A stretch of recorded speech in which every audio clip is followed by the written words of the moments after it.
আমি যাচ্ছি দিদির বাড়িতে। অনেক দিন ধরেই দিদির বাড়িতে যাওয়া হয় না, যার জন্য আজকে মা বলল যে তোর দিদির বাড়ি থেকে একটু ঘুরে আয়। সত্যি ভাবতে অবাক লাগে, দিদির বাড়িতে অনেক দিন পর আসছি। দিদির বাড়ি এসে পৌঁছে দিদিকে অনেক ডাকলাম, দিদি, ও দিদি, কই তুই দিদি?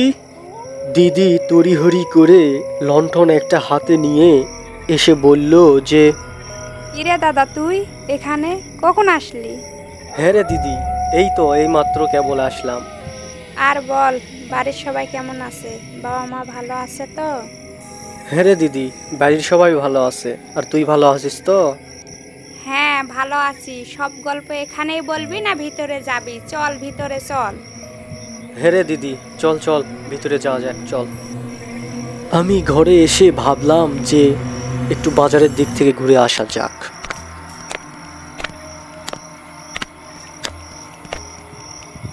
দিদি, আমি একটু ওই গ্রামের বাজারের দিকে গেলাম একটু চা খেতে। আচ্ছা যা, তাড়াতাড়ি ফিরে আসিস। আচ্ছা ঠিক আছে দিদি।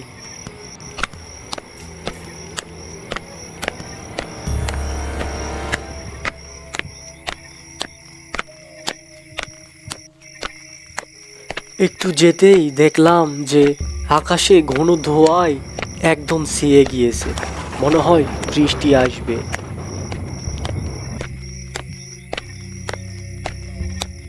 কে বাবা তুমি, এই গ্রামের নতুন নাকি? হ্যাঁ চাচা, আমি এই গ্রামের নতুন। আমি আমার বোনের বাড়িতে বেড়াতে এসেছি।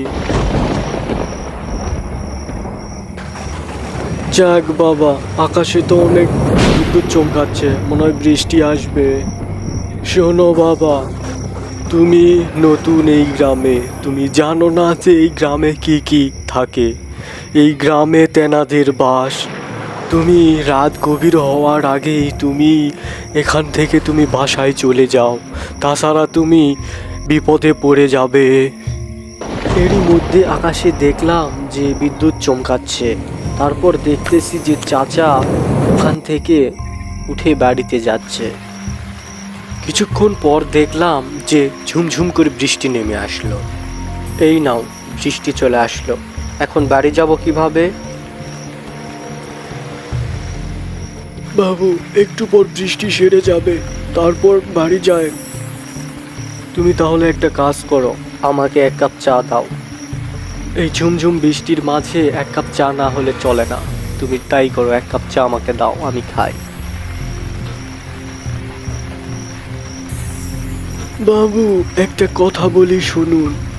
বৃষ্টি ছাড়লে এই পথ দিয়ে যাবেন না, অন্য পথ দিয়ে যাবেন। এই পথ দিয়ে গেলে আপনি অনেক বিপদে পড়তে পারেন। কেন, কিসের জন্য বিপদে পড়ব? কারণ ওই জায়গায় একটা পুরনো কবরস্থান আছে। ওই কবরস্থানের পাশ দিয়ে যে যায় তাকে মেরে ফেলে। ওই কবরস্থানের পাশ দিয়ে কেউ রাতে যেতে চায় না, আর যদি কেউ ভুলবশত যায় তাহলে দিনের বেলা তার লাশ ওই কবরস্থানে পড়ে থাকে।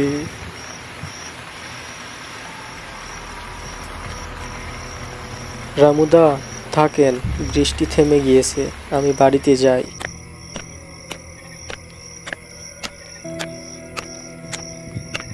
তখনও আকাশে কিছু কালো মেঘ দেখা যাচ্ছিল, মনে হয় আবারও বৃষ্টি আসবে। দোকানদারের এই কথা শুনে আমার ভিতরে কেমন জানি একটা অনুভূতি হলো। আমি ভূত-টুতে বিশ্বাস করি না, হঠাৎ আজ যেন কেমন একটা মনের ভিতর ধোক্কা খাচ্ছে, মানে কেমন জানি একটা লাগিচ্ছে, মানে গা ছমছমে ব্যাপার লাগতেছে আর কি। আসার সময় তেমন কোনো কিছু হয়নি, মানে তেমন কিছু বুঝতেও পারিনি। হঠাৎ এক অজানা ঠান্ডা হাওয়া যেন শিরদাঁড়া বেয়ে চলে গেল। আমার এখন একটু ভয় ভয় লাগতেছে। চারদিকে ঘন অন্ধকার, কোনো কিছু দেখা যাচ্ছে না। এরই পাশ দিয়ে আমি একা হেঁটে যাচ্ছি। সামনে নাকি একটা কবরস্থান আছে। সাহস করে সামনে আমি এগিয়ে যেতে লাগলাম, যা আছে কপালে দেখা যাবে। দূর থেকে এক অজানা পাখির ডাক এবং ঝিঝি পোকার ডাক শোনা যাচ্ছে, মাঝে মাঝে শিয়ালের করো চিৎকার। একদম বিষয়টা এক ভয়ঙ্কর পরিবেশ।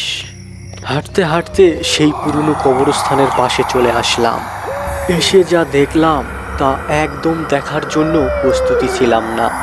দেখতেছি যে চায়ের দোকানে যেই বৃদ্ধ আমার সাথে কথা বলছিল, সেই বৃদ্ধর লাশ কালো ছায়ার মতো কি যেন একটা তার চোখ মুখ থেকে মাংস খুলে খুলে খেয়ে নিচ্ছে যেন। আরে ভাই, যে একটু আগে আমার সাথে কথা বললো সে এখন লাশে পরিণত হয়েছে। আমি এই দৃশ্য আর না দেখতে পেয়ে এক দৌড়ে আমার দিদির বাড়িতে চলে আসি।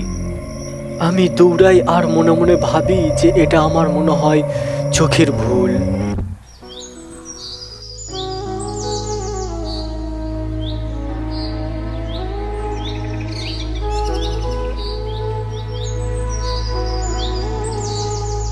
কি রে ভাই, খাবার খাবি না?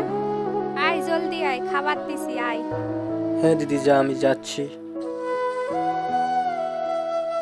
দিদি থাক, গেলাম।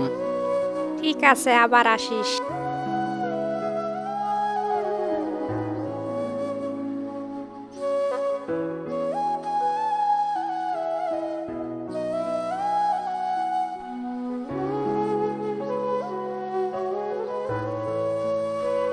আমি যেতে যেতে কবরস্থানের দিকে তাকিয়ে দেখি যে কয়েকজন লোক মিলে লাশটিকে ঘিরে আসছে।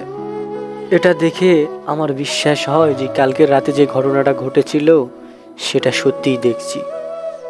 সেটা কোনো মিথ্যা ছিল না এবং কোনো চোখের ভুল ছিল না।